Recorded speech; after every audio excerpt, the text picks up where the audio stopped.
Mheshimiwa Naibu Spika, katika utekelezaji wa kampeni hii wananchi wamepatiwa huduma mbalimbali ikiwemo elimu kuhusu masuala ya haki, umiliki na utatuzi wa migogoro ya ardhi, matunzo ya watoto, ukatili wa kijinsia na haki za binadamu.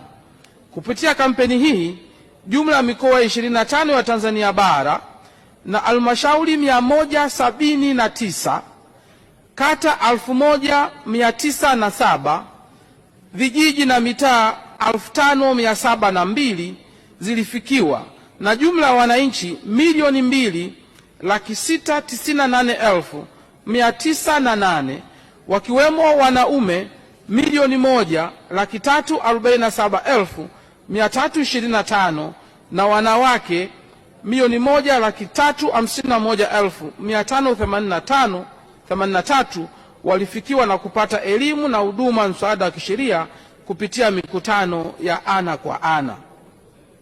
Mheshimiwa Naibu Spika, kupitia kampeni ya msaada wa kisheria ya Mama Samia, jumla ya migogoro 24,691 iliyodumu kwa muda mrefu ilipokelewa, ambapo baadhi ilidumu kwa zaidi ya miaka 10. Utatuzi wa migogoro hiyo umewezesha kuimarisha amani, utulivu na utangamano miongoni mwa wanajamii. Migogoro hii ilihusisha masuala mbalimbali yakiwemo masuala ya ardhi, ndoa za utotoni, matunzo ya watoto, ndoa, jinai, ukatili wa kijinsia.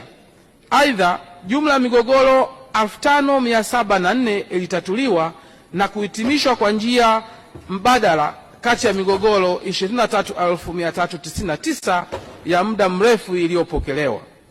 Utatuzi wa migogoro 18,987 unaendelea katika ngazi mbalimbali. Mheshimiwa Naibu Spika, katika kuimarisha uratibu wa huduma za msaada wa kisheria katika ngazi za halmashauri, kata, vijiji na mitaa, wizara imeanzisha madawati ya msaada wa kisheria katika mamlaka 184 za serikali za mitaa Tanzania bara. Madawati hayo yanasaidia kusogeza huduma za msaada wa kisheria kwa wananchi pamoja na uendelevu wa huduma msaada wa kisheria nchini kote.